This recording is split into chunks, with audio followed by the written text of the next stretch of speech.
Sounded better than wing eat. Since dawn, working on chicken wings. I think they bought 600. So I hope you came hungry, and I hope you'll stick around and help us eat some chicken wings. Otherwise, the staff's going to be snacking on leftover chicken wings for the next month.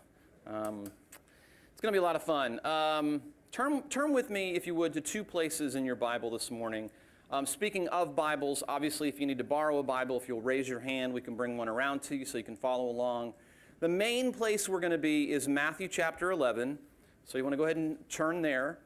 But in addition to Matthew 11, go ahead and mark Hebrews chapter 3, because we're going to go over there as well.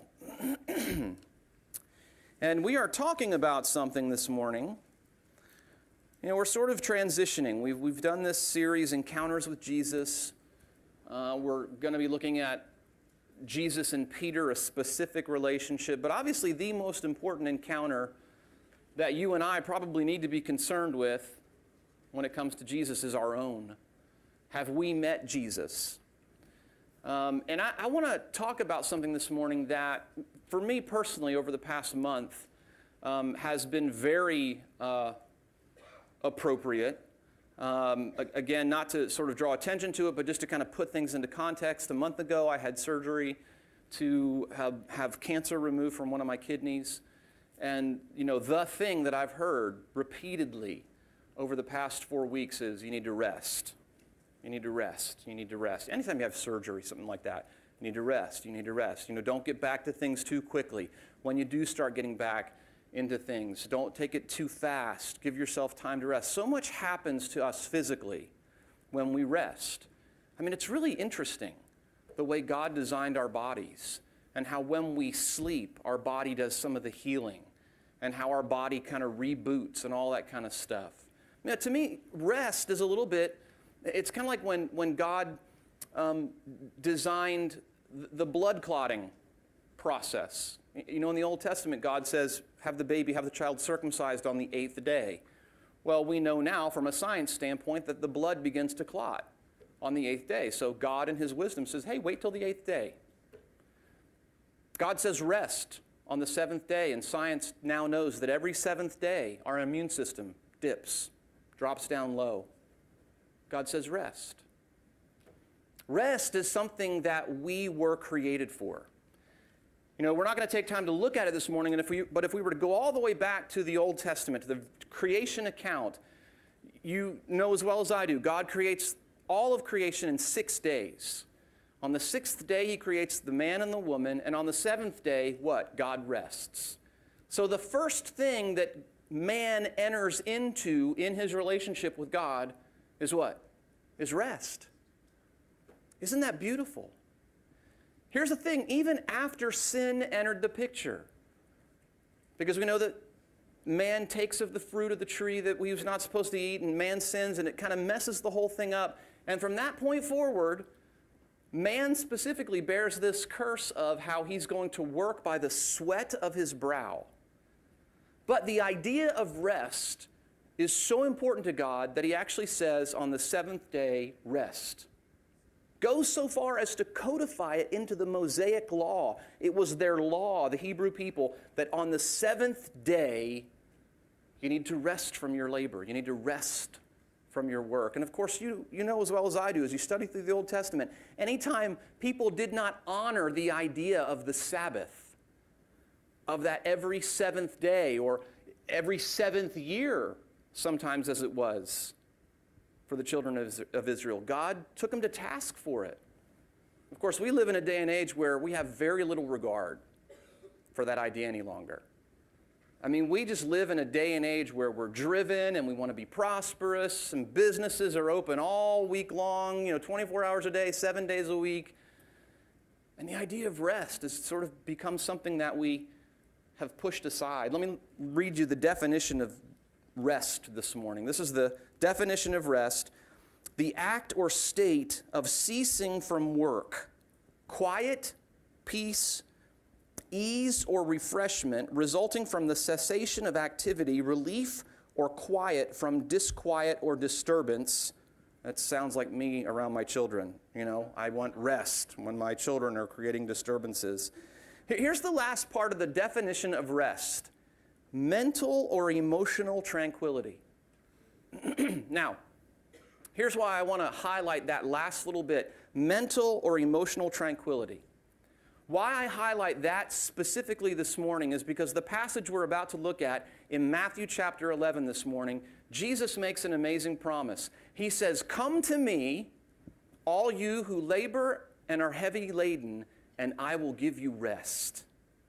And then he goes on a verse later to say, it's rest for your soul.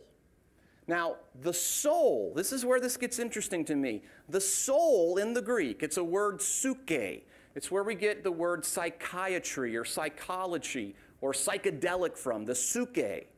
It specifically refers to the mental or the emotional state of a person. That's what the Bible is talking about when it refers to the soul. So here's what Jesus says: "Come to me, all you who labor and are heavy laden, and I will give you rest for the emotional and mental part of you." Why is that important? I'll be honest with you guys, I've been a pastor now for 20 years, and over the course of those 20 years, I have met so many believers whose lives are either dominated or frustrated or irritated. They're somehow ensnared with fear, worry, stress, anger, anxiety, depression. I'm not saying that those things aren't real. What I am here to tell you today is that Jesus offers freedom from it. And what we're going to notice this morning, as we do in just a few minutes here, springboard from Matthew chapter 11 all the way over to Hebrews chapter 3 and 4. You're going to find that the same thing was promised to the children of Israel. God had delivered them after 400 plus years of bondage in Egypt. He had sent a miraculous deliverer, Moses. All these miracles, right? The plagues that were brought upon the pharaohs in Egypt. The parting of the Red Sea. They walk across the water, or, between the water as though on dry land. And then they see the waves come crashing down upon their enemy. They are fed by manna, bread from heaven in the wilderness. Water comes out of a rock, for goodness sake. But they come right up to the edge of a land that God had promised them. And it was a land of fruit, and it was a land of rest. And they didn't go in because they didn't believe that what God had promised was real. See, here's why this becomes important. I know a lot of Christians who almost define their lives as being a person who has anxiety, a person who has depression, a person who has a bad temper. They're always angry. They're fearful. They worry all the time. They're constantly stressed out. But Jesus, in this verse this morning, look at it with me. Verse 28 of Matthew chapter 11. Jesus says this. It's a very simple statement. "Come to me, all," not some, "all you who labor and are heavy laden." And check this out. Note the language. "I will give you rest." Not I might, not I could, not I can if I decide to, but I will. That's a promise, which means if you've come to Jesus and you're not walking in rest, you've got to ask, where are you? David Guzik, great quote in his commentary. I have to look at it because I forgot exactly how it says. "A believer should believe that something is wrong if they do not experience rest for their souls." Read that again, okay? A believer should believe that something is wrong if they do not experience rest for their, what's the soul? The mental and emotional part of themselves. If you are a Christian here this morning and you are not living in the rest that Jesus promises, you have a couple of conclusions you could draw. A, Jesus Christ is lying in this passage. Right now, look, I know we would never say it out loud. We might not even put it into those exact words in the quiet sanctuary of our heart. But I've known Christians over the years, right, who almost have that perception. I know Jesus says it, but somehow, right, it's not a promise that's for them. Right? He does that for other people. He hasn't set me free from the anxiety. He hasn't set me free from the stress. He hasn't set me free. So, okay, is he telling the truth then? Because if he's not telling the truth, we have a serious problem. But if he is telling the truth, then how come it's not happening in your life? How come you're still dominated by stress and worry and fear and anxiety and depression and anger? How come if you've come to Jesus, you have not experienced or are not ongoingly experiencing the rest for the suke, the mentally emotional part of you? Because Jesus promises it here. Either he's lying, or it's a promise that's only made to some people. But again, Jesus says very simply there in verse 28, come to me all who labor and are heavy laden. And he says, I will give you rest. Could it be that the very same thing that kept the children of Israel from entering into the land that God had promised them is the same thing that keeps us from entering into this that Jesus promises us? Look with me, if you would, at Hebrews chapter 3. Okay, because we're going to see something very interesting this morning. Hebrews chapter 3. It's kind of towards the end of the New Testament if you've never been there. Go to the end and kind of hang a left, go back a few books until you find Hebrews. But for a little bit of context here, what the writer of the book of Hebrews is doing, by the way, the context of Hebrews chapter 3 is, of course, Hebrews chapters 1 and 2, which I'm not going to take time to read this morning. So yes, I'm kind of picking it up in the middle of a letter, but it's because I want to draw a comparison, because it's exactly what the writer of the book of Hebrews does. He draws a comparison between what Jesus promises and what happened with the children of Israel. So Hebrews chapter 3, let's look there in verse 7. This is actually a quote from Psalm 95, verses 7 through 11. Again, I'm just going to kind of read this to get a running start to what we're going to look at. Therefore, as the Holy Spirit says, today if you will hear his voice, do not harden your hearts as in the rebellion, in the day of trial in the wilderness, where your fathers tested me, tried me, and saw my works 40 years. Therefore I was angry with that generation and said, they always go astray in their heart, and they have not known my ways. So I swore in my wrath, watch this, they shall not enter my rest. Okay, so what the writer of the book of Hebrews is about to talk about is God's rest. 11 times in Hebrews chapter 3 and 4, the writer of the book of Hebrews talks about God's rest. Okay, now Jesus just talked about rest over in Matthew chapter 11. He says, come to me and I'll give you rest. Okay, the writer of the book of Hebrews now talking about God's rest. Beware, brethren, verse 12. This is where we'll pick it up. So the first thing we see, there's a warning that's issued here. Beware, brethren, lest there be in any of you, check this out, an evil heart of unbelief in departing from the living God. Okay, basically, let me give you an overview about what we're about to see. God miraculously delivers the children of Israel out of 400 plus years of bondage in Egypt, right? The plagues, the miracles, right? They're in the wilderness. God feeds them with bread from heaven. Their clothes don't wear out. Water comes out of a rock, and he promises them this land of fruitfulness and rest. And they come right up to the edge of it. And you remember the occasion. Moses sends 12 spies, right? And the spies go and they look at the land, and there's all this fruit, but there's these really big dudes in there too. Giants. And those 12 spies come back, and 10 of them say, there is no way that we can do this. Now, 2 guys did, Joshua and Caleb.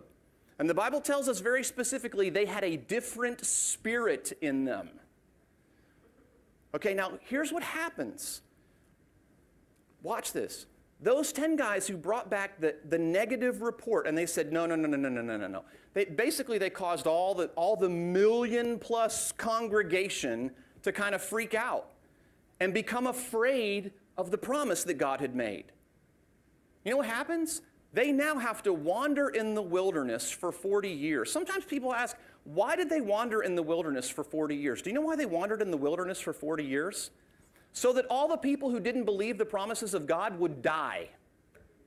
and that God would raise up a new generation of people who would believe his promises. And then Joshua, who was one of the guys who said, yes, we can go in and take it, Joshua would then lead them over into that land of fruit and rest. Of course, Joshua was an Old Testament picture of Jesus, right? Jesus' name is Yeshua. It's the same name. Joshua leads them into the land of fruit and rest. Jesus says, come to me. I'll give you rest. But the reason they did not go in is because of unbelief. Now, here's what the writer of the book of Hebrews says. Verse 12, again, beware lest there be in any of you, check this out, an evil heart of unbelief. You know, we sometimes have a tendency to look at something like unbelief as no big deal. Oh, you know, it's just an area I need to grow in. My faith needs to grow. The writer of the book of Hebrews here calls unbelief evil. Because basically what happens is, if you don't believe God's promises, then you don't walk according to God's promises, which means you live in a manner that's inconsistent with what God has said for your life, and ultimately this unbelief led them to disobedience. And the two things the writer of the book of Hebrews will highlight today that kept them out of God's rest was unbelief, which ultimately led to disobedience. Christian, this is where this becomes super important to you. If Jesus has promised you rest, but you're this morning dominated by this idea that no, that's not for me. I'm the person who has anxiety. And let me tell you something, man. We live in a day and age, I mean, think about it. You can go anywhere in the world you want today. I mean, you can go online, you can book a ticket to just about, the most beautiful beaches that exist, the most beautiful mountain ranges that exist, the most beautiful trails. You can go anywhere. You can shop wherever you want. You can drink whatever you want. You can smoke what you want. You can go to the doctor and get a prescription for whatever you want. We live in a day and age where we can pretty much do whatever we want to be at rest. And yet we are the most stressed out, worried, fearful generation. Why is that? It's because all the artificial stuff doesn't work and doesn't give you what Jesus promises, which is rest. Check it out, for your thoughts and your feelings. I don't know about you, but I'll be straight up with you, man. As a believer, the thing that I struggle with the most is my thoughts and my feelings. You know, even if somebody says, well, what I struggle with the most is what I say. I get that, right? But what does the Bible say? Out of the abundance of the heart, the mouth speaks. So it's really what you're feeling that's caused you to say what you say. So really, the struggle's not just your words, it's what's going on inside. It's your psyche, it's your soul. It's not at rest. That's why you're dominated by a bad temper. That's why you're constantly stressed out. That's why you're popping pills and they just don't work, man. That's why you shop and you buy all this stuff and it just doesn't ever bring to you a state of well-being that Jesus says very simply, if you will come to me, I'll give it to you. Same thing happened with the children of Israel. God said, I'm going to lead you out of Egypt. And look, check it out. You and I, we can be Christians. We're delivered, right? We're brought out of sin, just like the children of Israel. They were brought out of bondage. We can be a Christian who's seen miracles, just like the children of Israel, right? They saw all the plagues, the water parted. We already named them. You and I can be Christians who are delivered from sin. We can be Christians who have seen miracles. We can be Christians like the manna from heaven. We can see God's miraculous provision. We can be Christians who are delivered, have seen miracles, and seen God's provision, but those things don't bring rest. Miracles do not give God's rest. Provision does not give God's rest. Deliverance does not give God's rest. Let me tell you what gives you God's rest. A relationship with Jesus Christ. That's what gives you and me rest. And so, again, the question becomes why this is so important. This is exactly what the writer of the book of Hebrews is talking about. He's writing to his readers some 2,000 years ago saying, some of you aren't entering into God's rest because the same thing's going on with you that happened with the children of Israel. You simply don't believe it because that's how you enter in. You believe. It's faith. So he says in verse 12, beware, brethren, lest there be in any of you an evil heart of unbelief in departing from the living God. Verse 13, let's continue on. But exhort one another daily while it is called today, lest any of you be hardened through the deceitfulness of sin. For we have become partakers of Christ if we hold the beginning of our confidence steadfast to the end, while it is said, today, if you will hear his voice, do not harden your hearts as in the rebellion. For who, having heard, rebelled? Okay, now he's about to tell you what I just kind of summarized. Who, having heard, rebelled? Indeed, was it not all who came out of Egypt, led by Moses? Now, with whom was he angry 40 years? Was it not those who sinned, whose corpses fell in the wilderness? And to whom did he swear that they would not enter his rest, but to those who did not obey? And then verse 19, check this out. So we see that they could not enter in because of unbelief. Highlight it, circle it, underline it, star it, do whatever you do to say verse 19 is an important verse. So we see that they could not enter in because of unbelief. That was why they weren't allowed to go into the promised land. I don't know about you, but I sometimes just think, what a bummer for Caleb and Joshua. You know, these two guys who come back and they're like, yes, we can do it. And God's like, okay.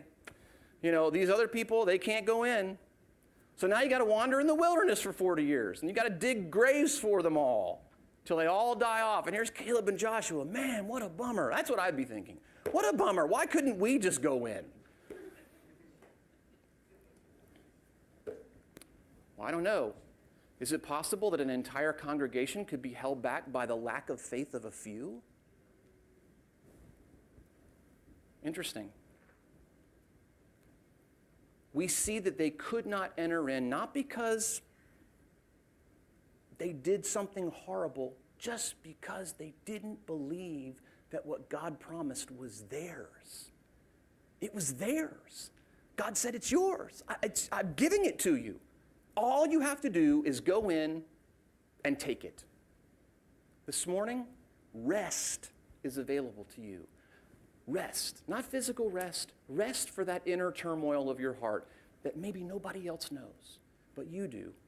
That thing that you've been struggling with that causes you the anxiety, the fear, the stress, the worry, the anger, whatever it might be, you this morning, rest is yours. You don't have to sort out the problem first, then enter into God's rest. Just by faith, believe this morning that if you come to Jesus, he'll give you rest. See, this is the tragedy of what he's talking about. Let's keep reading into chapter 4. Therefore, check this out, okay, right? There was rest. That's what the writer of the book of Hebrews has been talking about in chapter 3. They weren't allowed to enter into God's rest. So now watch what he does. He takes that Old Testament rest that was promised to the children of Israel, and he applies it to New Testament Christians. He says, therefore, since a promise remains of entering his rest, let us fear lest any of us seem to have come short of it. That's what we're talking about. We're talking this morning about a Christian life that has somehow fallen short of the rest that God promises. For indeed the gospel was preached to us as well as to them. But watch this, the second half of verse 2. The word which they heard didn't profit them. Why? Not being mixed with faith in those who heard it.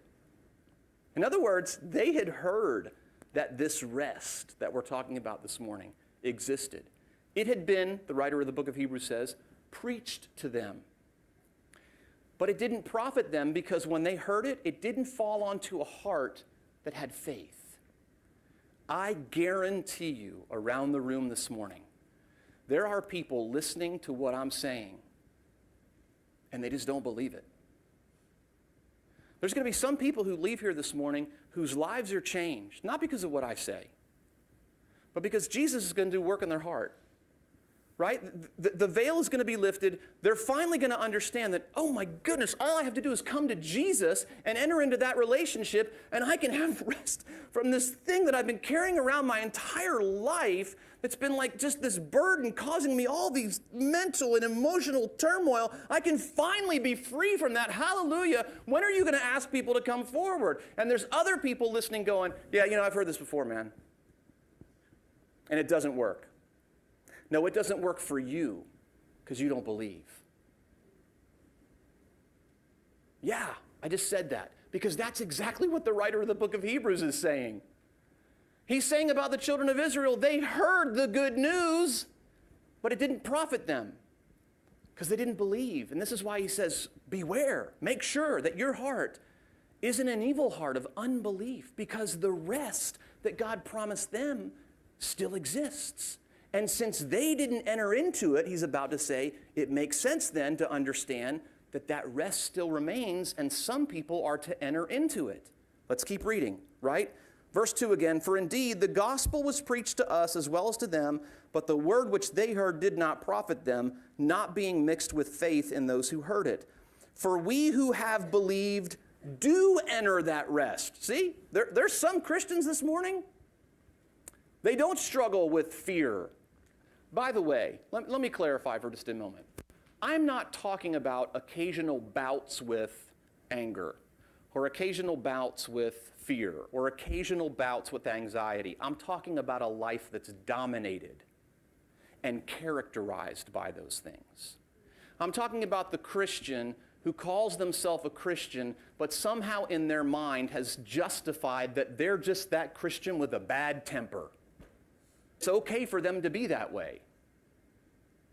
That person who has somehow convinced themselves that they're a believer, but they just struggle with anxiety, and it's okay for them because that's who they are. Then how come Jesus' promise doesn't work for you? Because a believer should believe that something is wrong if they're not experiencing rest for their souls. For we, he says there in verse 3, who have believed, do enter that rest. As he has said, so I swore in my wrath, they shall not enter my rest, although the works were finished from the foundation of the world. Now I'm going to just read over a couple of verses here to get to the end of where I want to be. For he has spoken in a certain place of the seventh day in this way, and God rested on the seventh day from all his works. We talked about that at the beginning. And again in this place, verse 5, they shall not enter my rest. We saw that in Hebrews chapter 3. Now check it out. This is so cool to me. Verse 6, since therefore it remains that some must enter it, and those to whom it was first preached did not enter because of disobedience. Again, he designates a certain day, saying in David, today, after such a long time, as it has been said, today, if you will hear his voice, do not harden your hearts, because if Joshua had given them rest, then he would not have afterwards spoken of another day. Check this out, verse 9. There remains therefore a rest for the people of God, because he who has entered his rest has himself also ceased from his works as God did from his. Verse 11, therefore let us be diligent to enter that rest, lest anyone fall according to the same example of disobedience.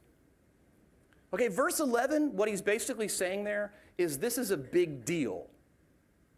That this rest that was promised to them, that if they didn't enter into it, it remains for some people to enter into. Now, we who have believed have entered it, he's saying.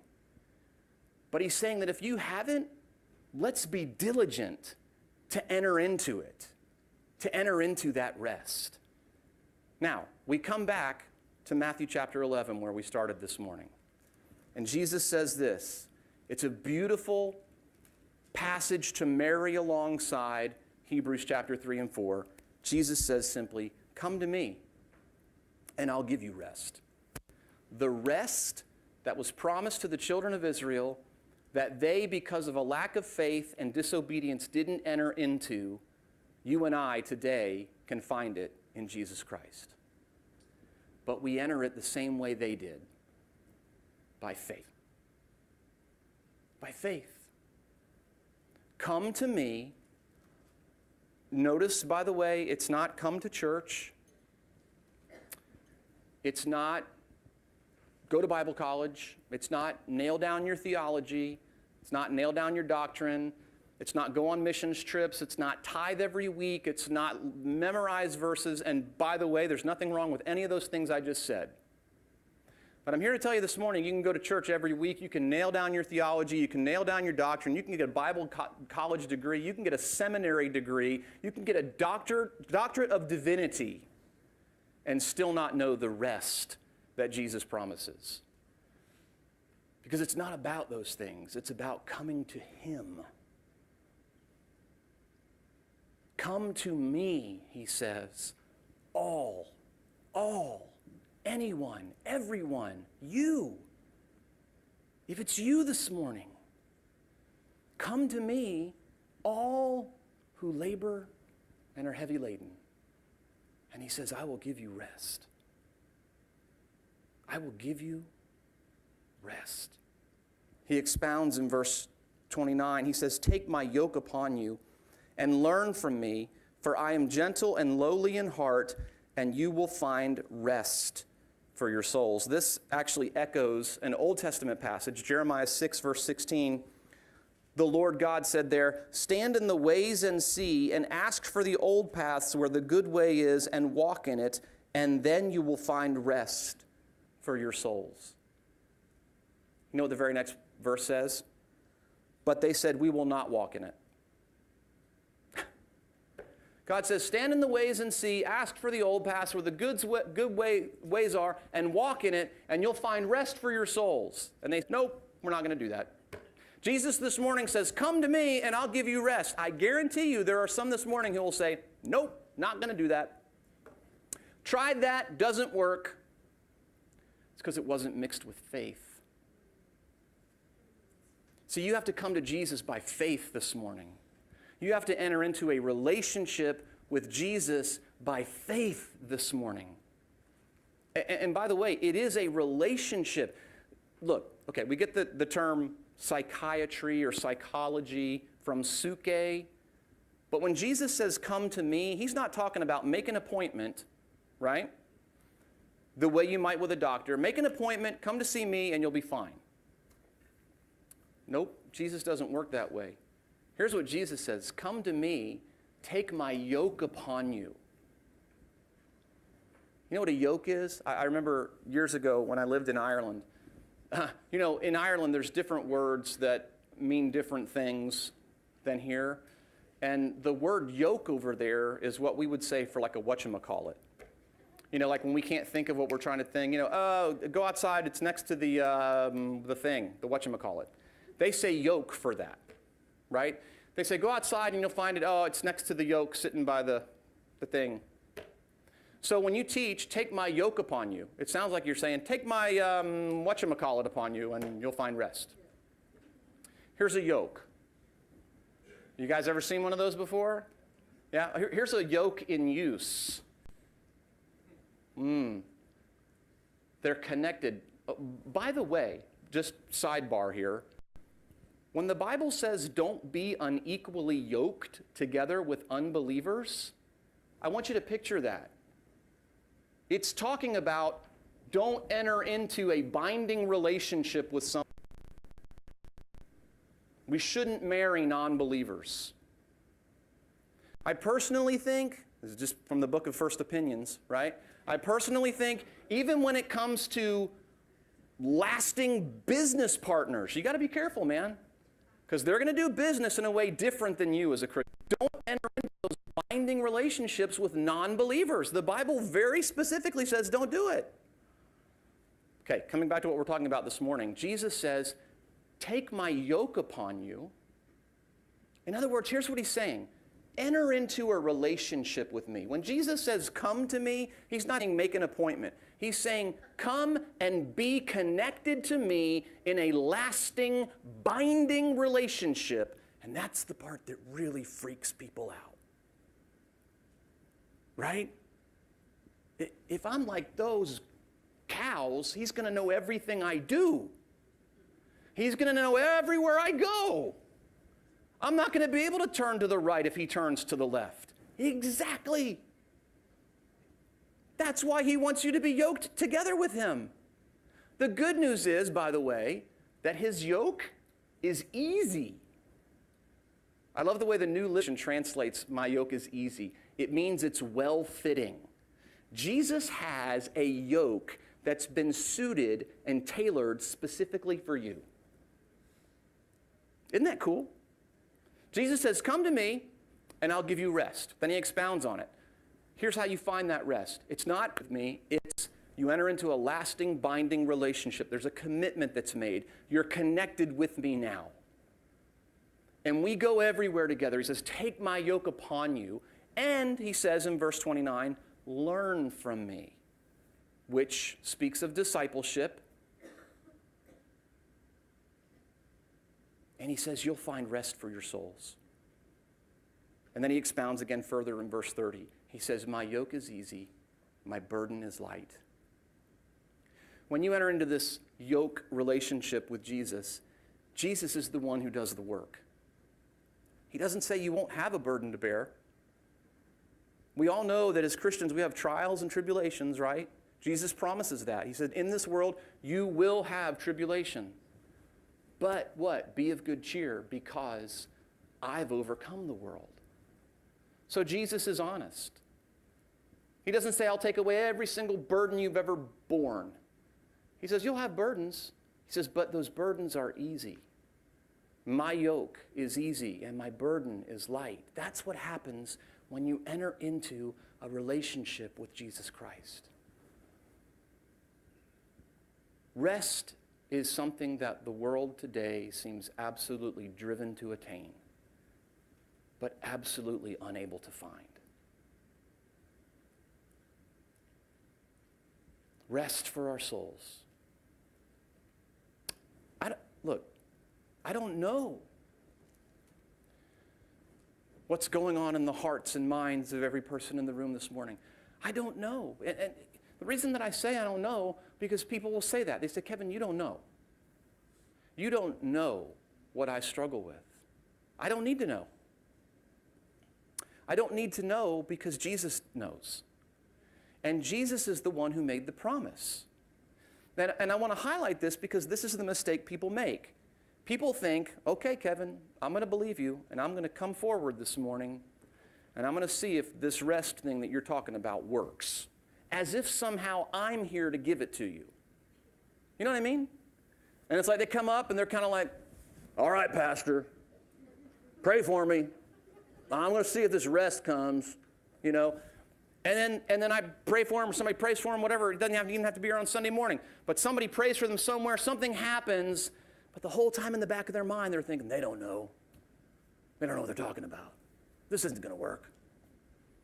Or I get done praying, and I'm like, oh, Lord, just give them the rain. Yoke them to yourself this morning and everything. And they're just kind of sitting there like with one eye open, just like looking, just going, when is it going to happen?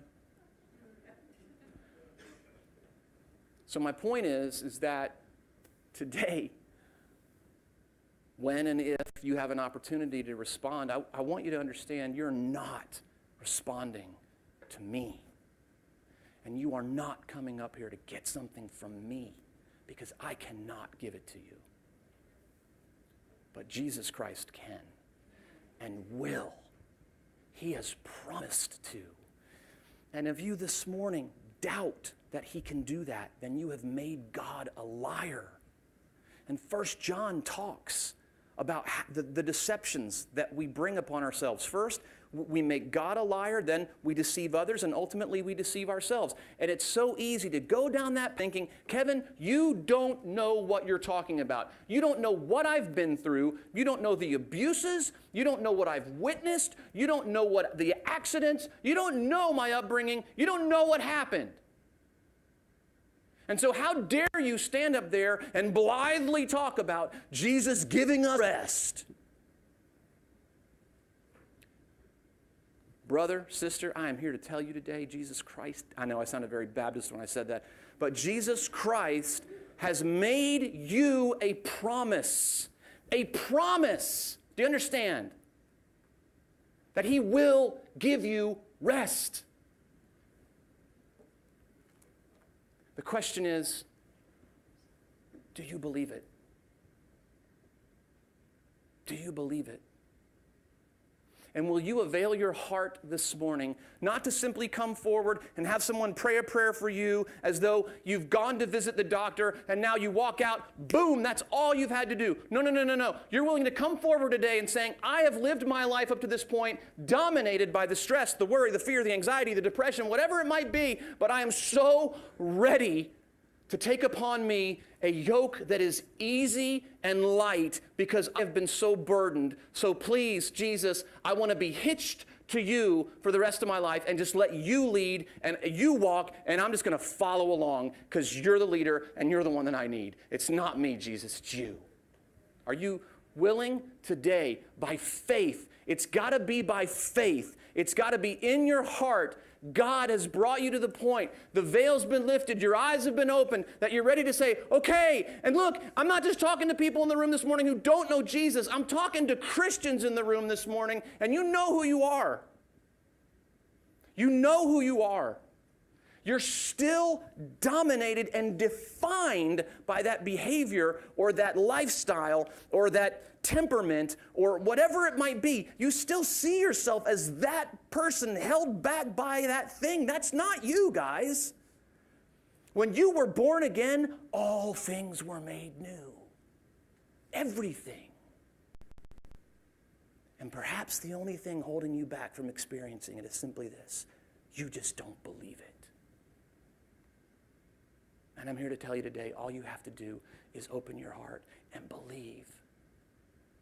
Just believe it and receive it and watch Jesus Christ change your life. And watch Jesus Christ lift the burden and give you the rest that you are so longing for. Because He will. He has promised. Dear Heavenly Father, as we just take some time here at the end of our service to meditate upon your word, I want to pray, God, that we're not tuning out, that we're not gathering up our belongings and just ready to go eat chicken wings. I pray that, God, now we're at the exclamation point of the service. This is the place where the period is attached. This is the point where decisions are made and lives changed. And I want to pray that we would settle our hearts before you and give your Spirit time and room enough to work.